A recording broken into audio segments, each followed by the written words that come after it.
Hello बच्चों, तो next topic है हमारा आयनाइजेशन एंथैल्पी से ही रिलेटेड है, बहुत इंपॉर्टेंट है बट ठीक है। तो give the variation of ionization enthalpy along a period और down the group. Ionization enthalpy जो है वो वेरी करती है अलोंग द पीरियड, कैसे वेरी करती है, और डाउन द ग्रुप कैसे वेरी करती है, तो इसके बारे में पढ़ेंगे। Along the group, along the period, along the period मतलब लेफ्ट टू राइट। जैसे ही हम मूव करते हैं पीरियडिक टेबल में, तो आयनाइजेशन जो इंथैल्पी है उस पर क्या फ़र्क पड़ता है। जैसे कि मैंने बताया था आपको, क्या बताया था, लिथियम एटॉमिक नंबर 3, बेरिलियम, फिर बोरोन, उसके बाद carbon, nitrogen, oxygen, fluorine, neon. इसका न्यूक्लियर चार्ज क्या होता है, +3, +4, +5, +6, +7, +8, +9, +10। तो यही रीज़न है इसका, ठीक है, जो हमने पहले किया। लेफ़्ट टू राइट जैसे ही हम पीरियड्स में मूव करते हैं तो क्या होता है, आयनाइजेशन इंथैल्पी इंक्रीज़ होती है। क्यों होती है आयनाइजेशन इंथैल्पी इंक्रीज़? क्योंकि ये जो न्यूक्लियर चार्ज है लेफ़्ट टू राइट जैसे ही मूव करते हैं, हर एक स्टेप पे ये क्या हो रहे हैं, इंक्रीज़ हो रहे हैं, ठीक है।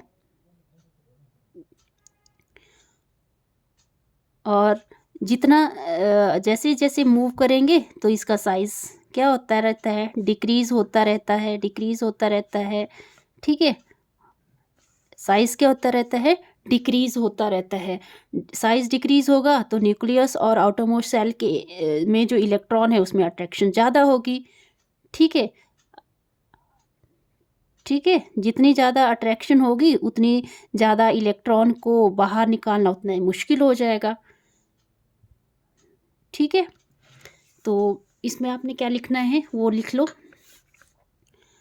Ionization enthalpy increases from left to right, left to right, left to right along the period, along the period in the periodic table, ठीक है। because along the period, along the period nuclear charge क्या होता है, increases, nuclear charge increases at every step, हर एक step पे क्या हो रहा है, न्यूक्लियर चार्ज बढ़ रहा है। With the increasing nuclear charge,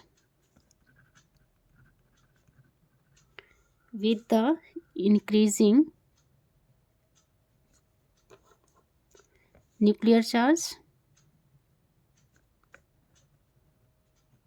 with the increasing nuclear charge, electron in the outer shell, electrons in the outer shell,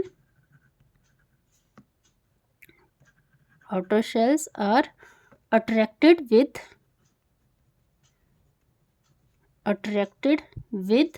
greater force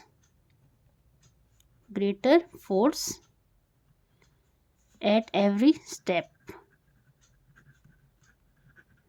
ठीक है। so binding force of electron to nucleus is increase, so binding force of electron to nucleus is increasing from left to right, along the period, ठीक है। therefore ionization energy is increase, therefore ionization energy increases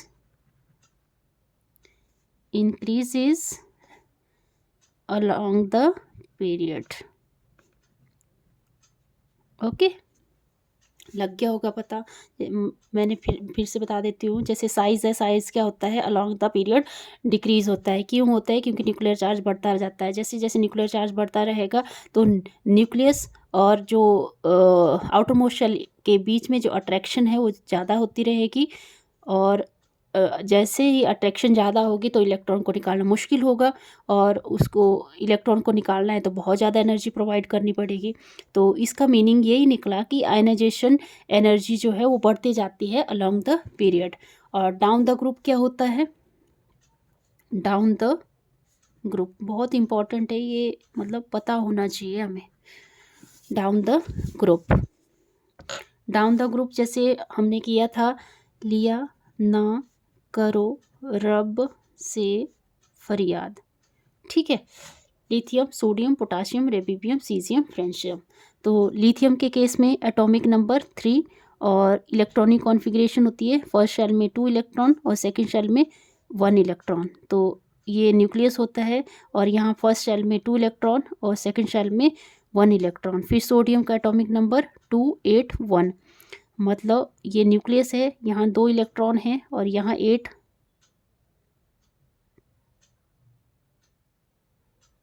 electron है, और outer most shell में 1 electron है। तो आपको देखो यहीं पे पता लग रहा है ये एटॉमिक नंबर 2, 2, 8, 8 और 1। तो पॉजिटिव चार्ज, ये 2 electron,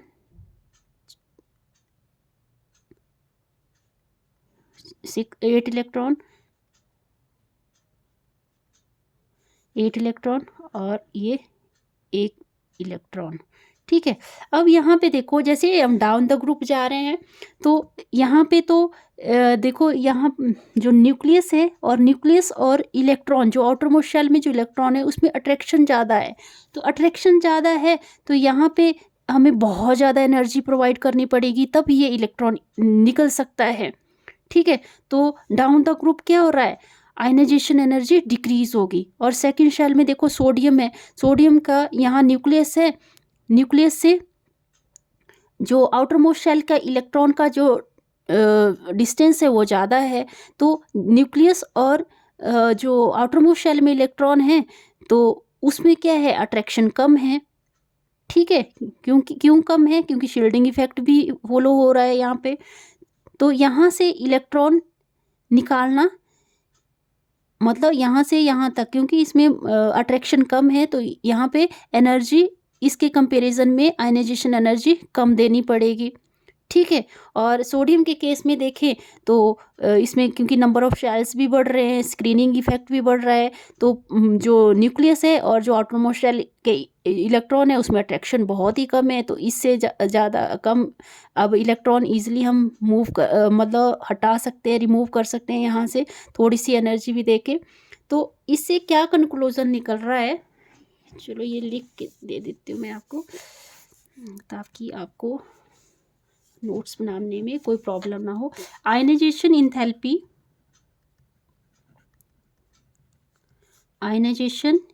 enthalpy decreases down the group. Down the group क्या होता है? आयनाइजेशन एंथैल्पी डिक्रीज होती है। क्यों होती है? As we move down the group, as we move down the group, as we move down the group, size of atom increases, size of atom increases, ठीक है। साइज ऑफ एटम क्या हो रहे हैं? इंक्रीज हो रहे हैं। और स्क्रीनिंग इफेक्ट भी इंक्रीज हो रहा है, screening effect also increase, screening effect also increases. और तीसरा क्या हो रहा है? एज ए रिजल्ट, इसका क्या रिजल्ट निकल रहा है? आउटर शेल इलेक्ट्रॉन और न्यूक्लियस के बीच में लेसर फोर्स ऑफ अट्रैक्शन हो रही है। As a As a result, outer shell electrons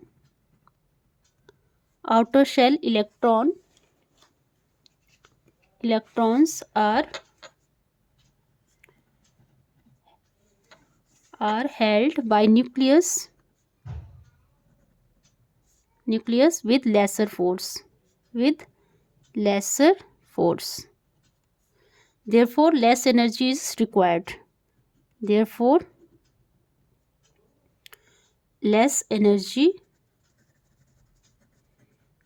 is required to remove the electron.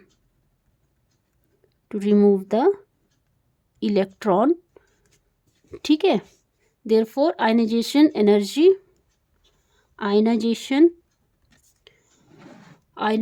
energy decreases down the group.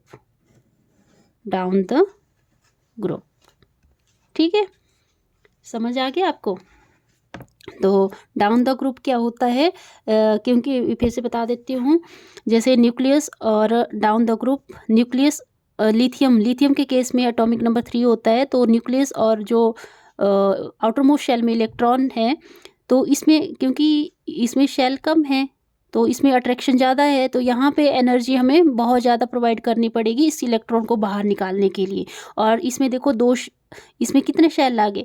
First shell में 2 इलेक्ट्रॉन, सेकंड शेल में 8 electron और third shell में 1 electron. अब nucleus और outer most shell के electron जो हैं उनमें अट्रैक्शन बहुत कम है.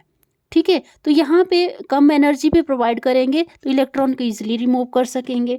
ठीक है, और यहाँ पे दूसरा फैक्टर क्या वो कर रहा है, अफेक्ट स्क्रीनिंग इफेक्ट है. ठीक है, ओके. अगर आपको ये वीडियो समझ आया तो प्लीज़ लाइक करें, सब्सक्राइब करें चैनल को. Okay, thank you.